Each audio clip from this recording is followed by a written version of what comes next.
The late night Chatterbox Reds episode that you all were waiting for. I know many of you clamoring for. News official just moments ago. Multiple media outlets are reporting the Reds will call up number 11 overall prospect, number 2 pick in last year's MLB Draft, Chase Burns. He'll start Tuesday versus the Yankees. Welcome in, everybody. I'm Craig Sandlin, joined as always by Mr. Red, Nick. Nick, what's your immediate reaction here? Big news coming out of Reds front office. Yeah, I mean, I'm just excited, like any other Reds fan. I mean, this is pretty cool. I mean, against the New York Yankees Tuesday night. I mean, it's going to obviously be a lot of even extra eyeballs onto this game. So, yeah, I mean, this is going to be fun. It just, it was a game of waiting.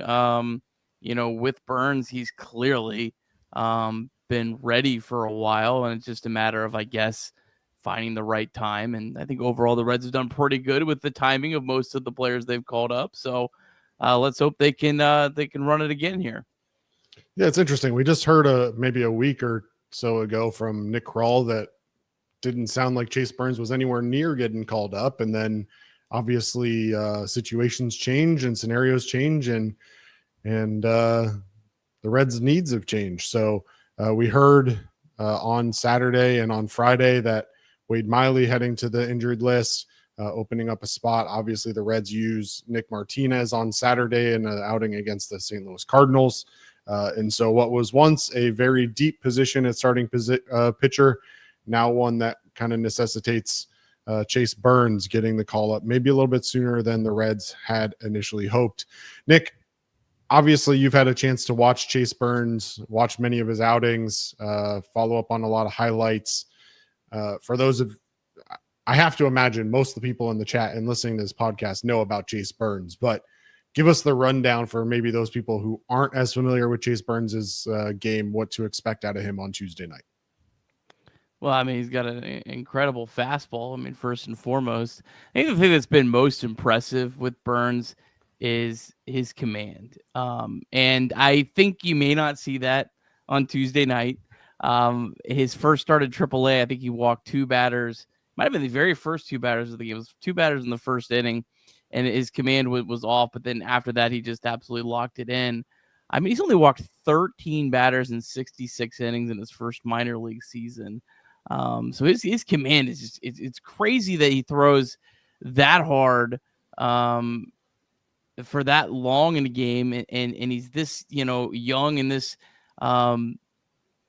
just barely scratching the surface of his big league career, and he has this command. So I think first and foremost that's the thing that really stands out. But again, it's a different story when you get called up to the big leagues. We've seen guys that have had incredible command numbers in the minor leagues that they get to the big leagues and it's a lot harder to throw strikes.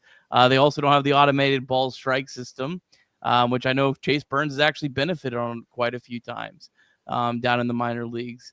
So that'll be a little bit of an adjustment for him that we didn't see with other pitchers that got called up in the past. But yeah, I mean, this is exciting. This Yankees lineup, I know the Yankees aren't playing their best baseball, but I mean, still, Aaron Judge, Cody Bellinger, Giancarlo Stanton, Paul Goldschmidt's played pretty well, Jazz Chisholm.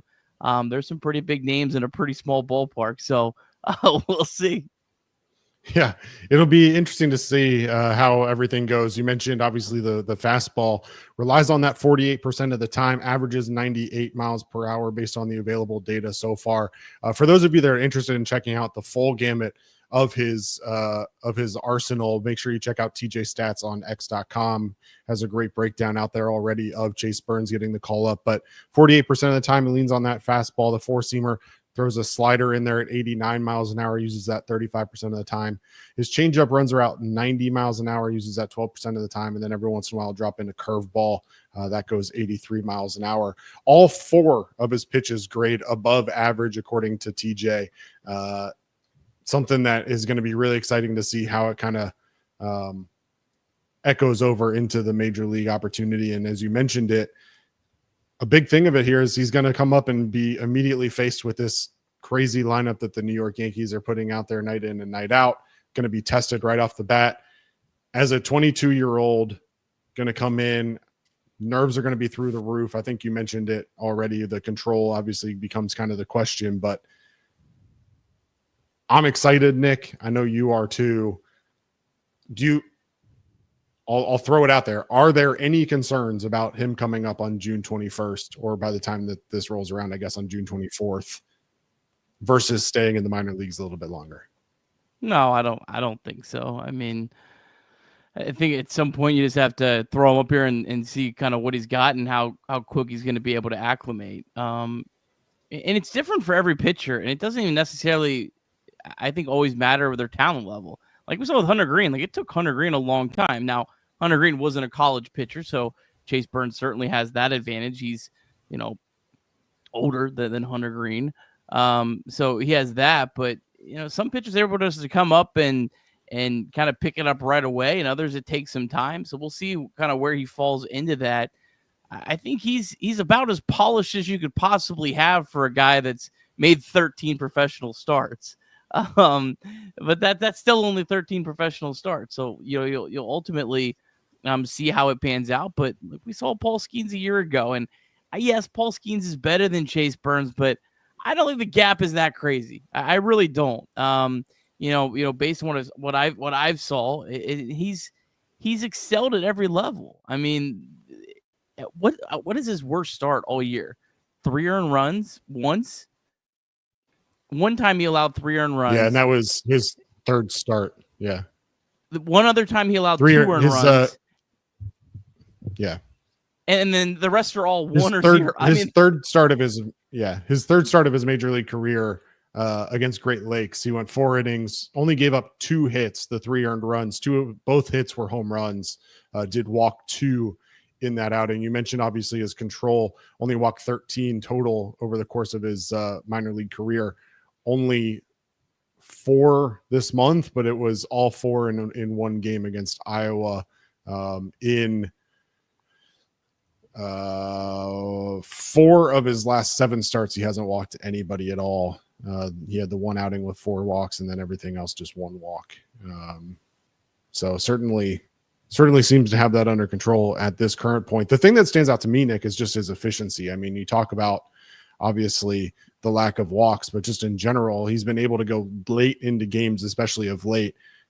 2 of his 3 starts this year or this month, he's gone 7+ innings, only given up 3 hits in each of those outings. Pitch count was extremely low. He didn't walk batters in either of those outings. Struck out 6 and 7 respectively. So yeah, I mean, definitely efficient. And you mentioned Paul Skeens, which obviously draws the immediate comparisons amongst many Reds fans and MLB fans around. We mentioned at the top, Chase Burns, 13 appearances in the minor leagues. He's 7-3 with a 1.77 ERA and 66 innings pitched, 89 strikeouts. Paul Skeens in his minor league career, he pitched in 12 games, only threw 34 innings in those 12 games, interestingly enough. 1.85 ERA and 55 strikeouts. So definitely an interesting comparison. I know obviously Paul Skeens, the hard-throwing right-hander for the Pittsburgh Pirates, is clearly the comparison that many people look at just based on age and experience and speed to the majors. But I guess for you, Nick, what are you hoping to see out of Chase Burns? What can be considered a successful outing on Tuesday night? I mean, I think a successful outing is just is more or less you get through like 5 innings. I mean, I think that's as much success as anything. With Chase Burns, I wish that the minor league splits would give me like an actual number on this, but I can't find it. But it feels like from what I've watched of him, the first inning has been his biggest trouble innings. I think that Great Lakes start where he gave it 3 runs, I'm pretty sure all 3 were in the first inning. His first start at Louisville was the trouble was in the first inning. So I'll be interested to see how that first inning goes for him. Feels like if he's able to get through that first inning, he might really be able to settle in and have a really special start. So that's the thing. I mean, I guess I don't know, maybe it's simple as this, Craig, is just kind of surviving that first couple innings, because I feel pretty confident that if he's able to get through that, he'll be able to pitch a decent ball game. So yeah, I don't know. I'm not gonna and it's all relative too. I mean, what is good or not. But I would say get through 5 innings. If he gets through 5 innings and lost 4 earned runs or less, I would say that's a successful debut. That's about where I would kind of have it at. So in the first inning of games that he's pitched, obviously that's 13 games. He's given up 11 hits, 8 earned runs in those 13 innings. In the remaining 6, obviously the deepest he's gone is 7 innings. He's given up a total of 6 runs in the remaining innings. So 8 runs in the first inning, which is 13 total innings, 8 runs total in the remaining innings that he's pitched. Just doing some quick math.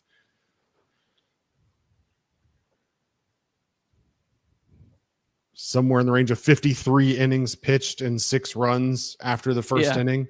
Yeah. Even his most recent outing, if I remember correctly, he gave up a home run in that first inning and then settled in and I think retired like 17 straight batters or something like that, Nick.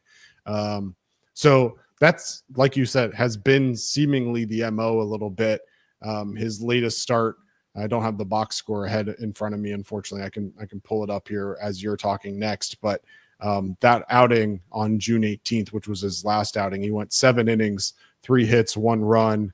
I'm pretty sure that run was in the first inning, as you mentioned. So definitely something to watch early on with the adrenaline going and just the way that the year has gone so far. That first inning does seem to be key. Yeah, I don't know if you said it, but 7 of his 13 walks in the first inning. I mean, that's pretty wild. So yeah, it's surviving that first inning, that adrenaline, and that adrenaline's to be extra, cooking with Aaron Judge at the plate. And those guys too, like on the New York Yankees, I'm sure they're going to be excited for that game too. Like, you're getting to face one of the top prospects. You want to, welcome them to the big league. So it's just cool. This will be one of the cooler days of the season. This will be one of the cooler days probably of recent memory for the Reds. I wouldn't put it up there like with Ellie De La Cruz's debut, but it's not far behind that. And you think back to like Hunter Green's debut, like that was in Atlanta. So like, we didn't get to see that. So getting to make his debut in Cincinnati, I think that kind of makes it a little extra special. I'm trying to think back to some of the other, previous Reds prospects that got called up, and I'm trying to like think. There just hasn't been a whole lot that I can really think of. I'm probably missing something obvious that have made like really special debuts at Great American Ballpark.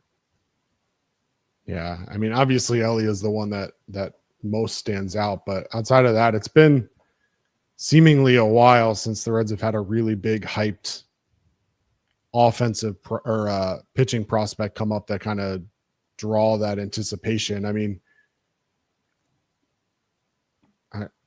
Hunter Green started on the major league roster. I don't think he was like a mid-year call up or anything like that, right? So he was in Atlanta. But it wasn't at home. Yeah. So yeah, I don't know. Definitely exciting. And I think there's going to be a lot of people now that are probably going to run to get tickets to that game to be able to check it out. So excited to see it. And Nick, you and I will be on the post-game show on Tuesday night, as always, to break it down afterwards. But real quick, I do want to touch on, obviously we mentioned Wade Miley. The reporting is now that Chase Burns will take over Wade Miley's spot in the rotation. There's conversation, obviously, with today with Nick Martinez pitching. Was this a move with Nick Martinez going to the bullpen and Chase Burns coming in and taking his spot? Doesn't seem to be the case. Most likely scenario at this point is that Wade Miley's injury is going to be a prolonged injury. Chase Burns will be taking over that role at this point. The question, of course, as it always is what happens when Hunter Green comes back? I don't know what they do at that point. I guess theoretically,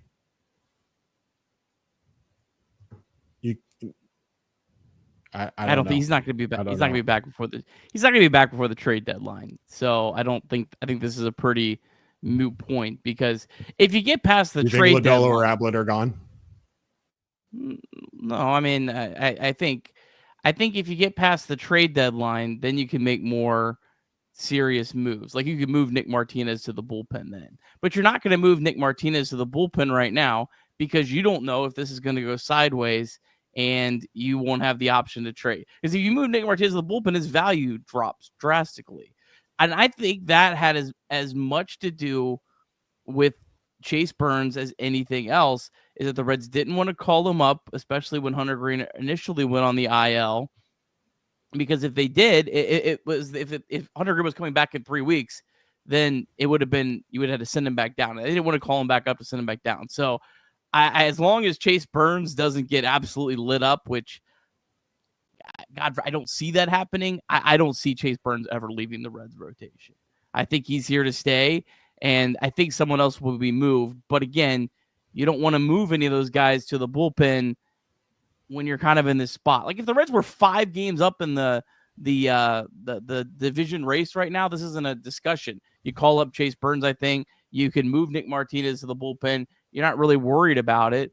But because they're kind of in this middle ground, they have to kind of be able to play both sides of the coin here. So that's how I see it. Nick Martinez, I think, is just going to get pushed back a day. He only threw 52 pitches his last outing. Today was his throw day. He volunteered to come in and give 2 innings. I mean, they didn't push him. So, I think Nick Martinez pitches Wednesday, and then your rotation going forward is Abbott, Lodolo, Burns, Martinez, and Singer. I guess the other question, Nick, that has to be asked is Chase Burns is not technically on the 40-man roster at this point. I don't know if Wade Miley's injury is going to be a 60-day injury, but yeah, he's is that the expectation for you? Is that Wade Miley moves to the 60-day and off the 40-man roster, and then Chase Burns takes his spot? Yeah, I mean, the guy was contemplating retirement. So yeah, it sounds like that injury is he's gonna have to have surgery, at least if I understood right. So yeah, he's on the 60-day IL, and they still have spots on the 40-man that I don't think they necessarily are too worried about moving. So yeah, but that would probably be the move, is Miley goes on the 60-day IL. And yeah, I don't think Miley's going to pitch again for the Reds, or maybe anyone. Yeah, well, certainly feels that way for sure. Other thoughts on Chase Burns and his debut on Tuesday night, Nick? What are you most looking forward to? I mean, just like him versus Aaron Judge. I mean, that's part of the cliche answer, but that's going to be awesome. I mean, that's going to be it's going to be cool. Whether he has success or whether Aaron Judge does what Aaron Judge does, I mean, it's gonna be a cool storyline. This is what you want to see. Like, I want to see Ellie face Otani, and this isn't exactly that, but it's that kind of thing. And so yeah, I mean, that's just what I'm looking forward to, is seeing that, and just that he's finally here. And again, I assume that he's here to stay. I don't, unless it doesn't go well, which it's possible. Like, let's not sit up here and say, yeah, for sure is going to come up and absolutely dominate. I mean, there's been can't miss pitchers that have come up, and it's taken them some time, but it's different for every pitcher. Everything that I've seen about Chase Burns checks every box you'd want to have the kind of guy that could be successful right away at the big league level, but you don't know until you call them up and you see what they got. But it's hard to envision that Chase Burns can't help this team right now. And he's definitely worth the opportunity to find out. We'll try to get to some questions in the chat in just a moment, but first I want to take a second to thank our presenting sponsor, Deep South Commodities. DSC is a leader in renewable commodities for biofuel production, specializing in used cooking oil collection, aggregation, and sales. Make sure you visit www.deepsouthcommodities.com for more information. And thanks, as always, to our friends at DSC. And for those of you, of course, that are just joining us, I don't know where you've been, but appreciate you joining in late. Chase Burns, the number 11 overall prospect, according to MLB.com, scheduled to be called up and make his major league debut on Tuesday evening against the New York Yankees. In 13 appearances, Burns has a 1.77 ERA and is certainly looking to be one of the next great arms, especially for the Reds. In those outings, 66 innings pitched, 89 strikeouts, the number 2 overall pick in the 2024 MLB Draft. Nick, I guess just again, just to kind of revisit everything, and then we'll get to these questions in the chat if there's anything there worthwhile getting to. But just to revisit your thoughts on the move, it sounds like you're excited, you're positive. There are some that were maybe hoping that the Reds could wait it out a little bit longer. I was on the record earlier this year that thought that there wasn't an opportunity for Chase Burns to get called up. I didn't think that the Reds would do it. I thought they would lean on other pitching depth that they had in the organization before they turned to Chase Burns. But nonetheless, Chase Burns is the call. Break it down for us. Just give us kind of an overview of your thoughts and where we go from here. Yeah, I mean they're past the they're past the year of service time. They're past the Super 2, which I think just passed a few days ago, which basically just makes it quicker to get paid more basically in your final years of under your contract. I mean I think that we're in a spot where you have to call him up at some point and see what he's got. I mean, I always felt he was going to get called up at some point this year. I just wasn't sure when. But I think that probably these injuries kind of pushed it. As I mentioned, I think the Reds have to kind of play both sides here with the trade deadline coming up. So you can't pull guys out of your rotation that you might be trying to trade at the deadline. So now that that's passed, now that you pretty well know you don't have any worries about having to, send Chase Burns back down, I think there's a clear path for him. And at the same time, he pretty clearly helps his team. It's hard to see any scenario where he doesn't help this team right now. So, I mean, that's kind of my thoughts. I got to kind of look a little more into the PPI pick. I don't remember all the things on this. There's so many layers to that. I'll try to dig into that in a second if you want to share some thoughts on something. I see some questions on that. Yeah, there's been some questions on the PPI pick. For those of you that don't know, it's the prospect promotion incentive pick. I'll let Nick pull it up, but long story short, it was part of the year. It was part of the 2022 collective bargaining agreement. Basically, a way to encourage teams to promote their players and avoid this whole kind of playing time and kind of the different things that the teams do to avoid having to get to arbitration and all those other things. Let's see. Clubs can earn a draft pick after the first round if a PPI eligible player accrues 1 year of service as a rookie and then factors into a major award. That means he either has to win his league's Rookie of the Year award or place in the top 3 in MVP or Cy Young voting prior to qualifying for arbitration. There's a few ways that can happen. 1 year of service requires 172 days on an active roster. They need to break camp with a team or be called up within 2 weeks of opening day. Then they have to spend all or most of the year in the big leagues. I don't know, man. It sounds like they're past that frame. Well, I think if they waited until mid-August and he doesn't get enough innings at the end of the year, he'd still be eligible for Rookie of the Year next year. And then you can get a first-round pick if he wins Rookie of the Year. I think that's just like, I'm not playing cute games to maybe get a pick if he wins Rookie of the Year. Like, I don't know. That's just not really something that I'm really all that interested in. I'm the guy who loves comp picks and stuff, but if that's what we're talking about, where you have to, wait till mid-August, so maybe he'll finish top 2 in the Rookie of the Year. Like, I'm not. That's a little too far, down the manipulation for me. So yeah, again, like I don't know.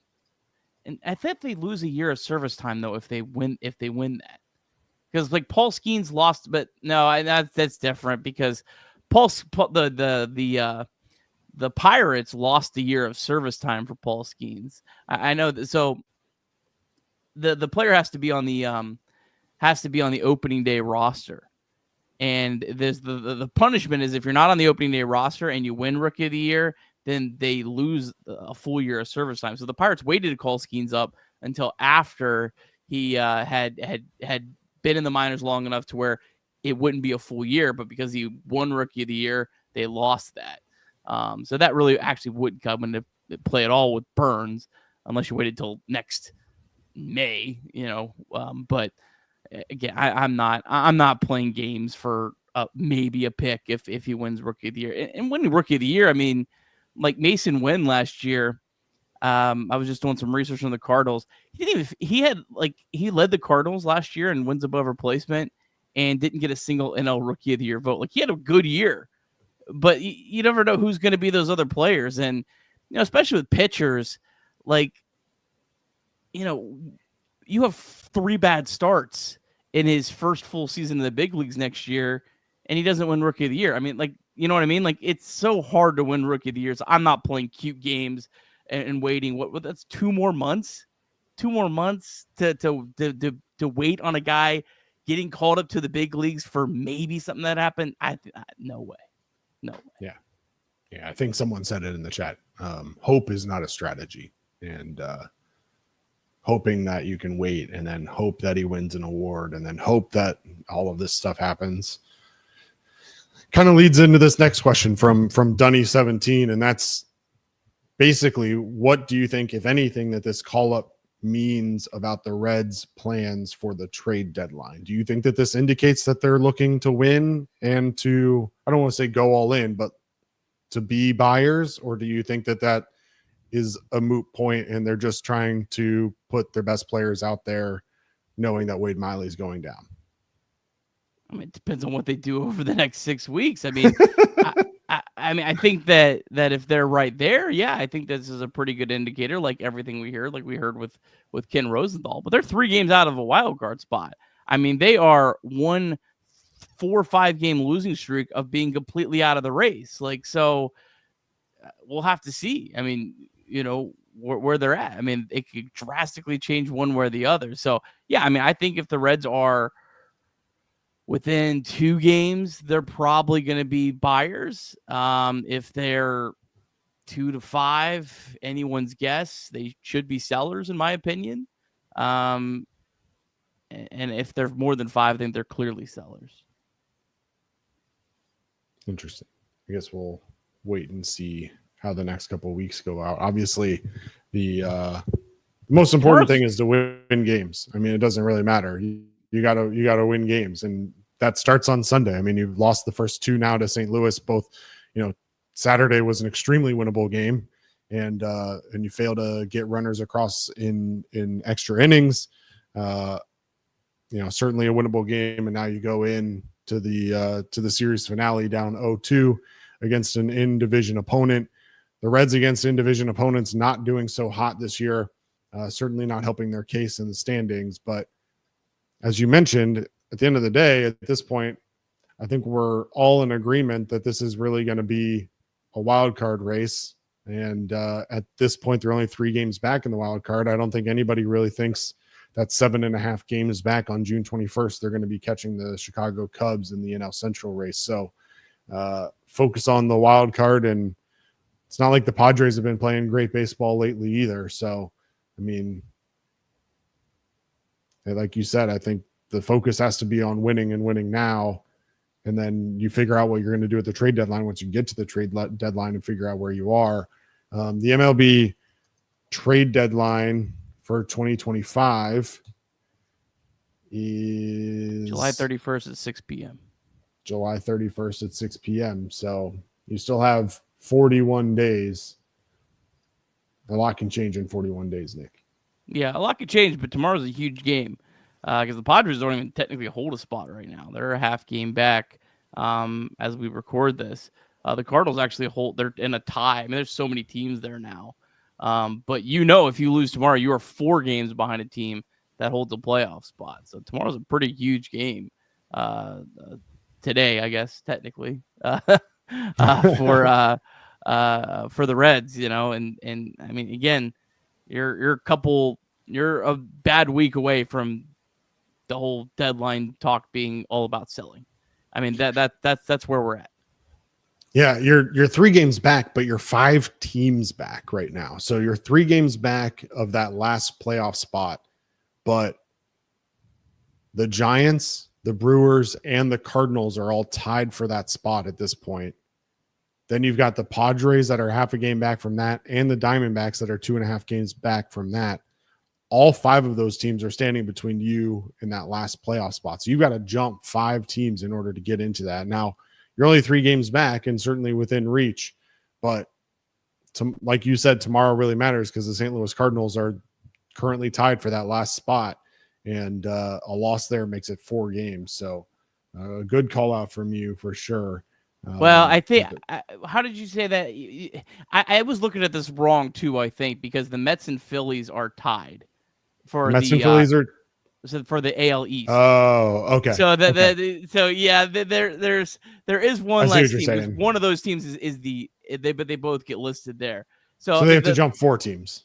Well, yeah, but the big thing is they're still within 4 games of 2 different spots.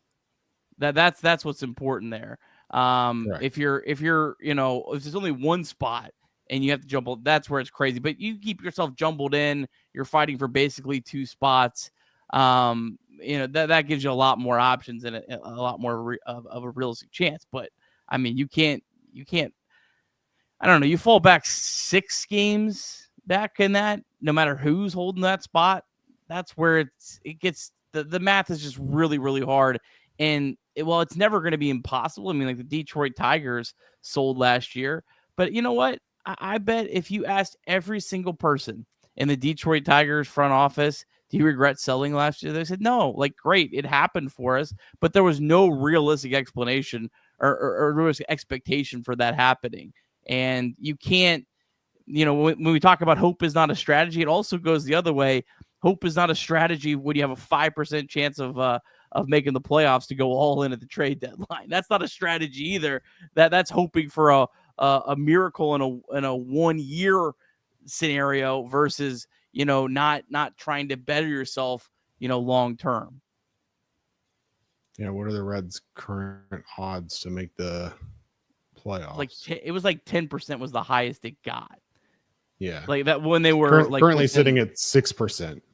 Yeah. According to FanGraphs. And it got up to like 10 when they were a half game back. And that was like the highest it got. So that's why I said 2. Like people might think 2 back is a harsh, but that's the reality. 2 back is 7%. Well, the one thing I can say for certain is that Tuesday night's post-game show just got a lot more exciting for us. I am looking forward to it. Nick and I will be on the post-game show on Sunday, Monday, Tuesday, and Wednesday. Trace has a little bit of time off here, so looking forward to it and looking forward to being part of the post-game show on this historic day. Again, if you haven't heard somehow, Chase Burns, the number 2 overall pick from the 2024 MLB Draft, being called up by the Cincinnati Reds, expected to make his major league debut on Tuesday night against the New York Yankees.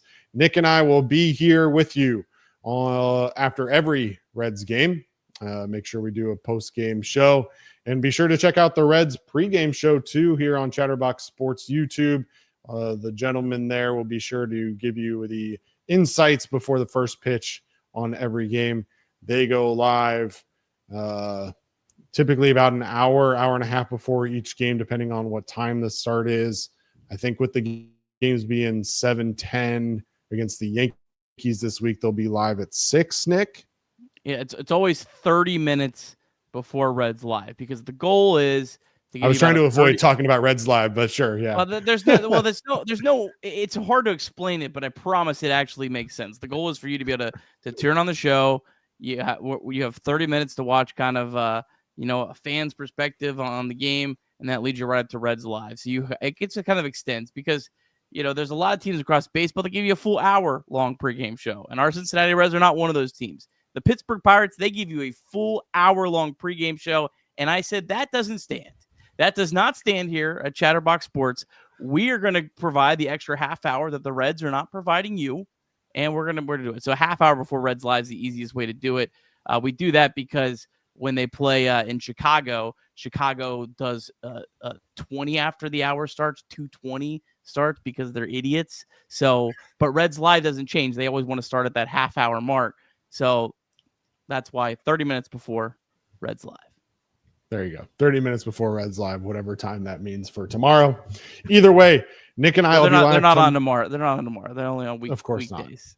Only on weekdays. Except not during the day games on Thursdays. Well, no, we're doing Thursday. I did it myself. You did it yourself. You did it yourself. Yeah, I'm making it. All right. We should be good. There's only like two that didn't. So we're good. We're covered. All right. Nick and I will see you tomorrow night at 9 p.m. We'll break down the series finale with the St. Louis Cardinals. And then, of course, we'll be live in the 9th inning Monday, Tuesday, and Wednesday. Who knows? Maybe Chase Burns will still be pitching in the 9th inning on Tuesday night. Yankees had a no-hitter going into the 9th tonight. Maybe we'll repay him on Tuesday night. Anyway, for Nick, Kirby, I'm Craig Sandlin. This has been Chatterbox Sports. We appreciate you tuning in. As always, go Reds.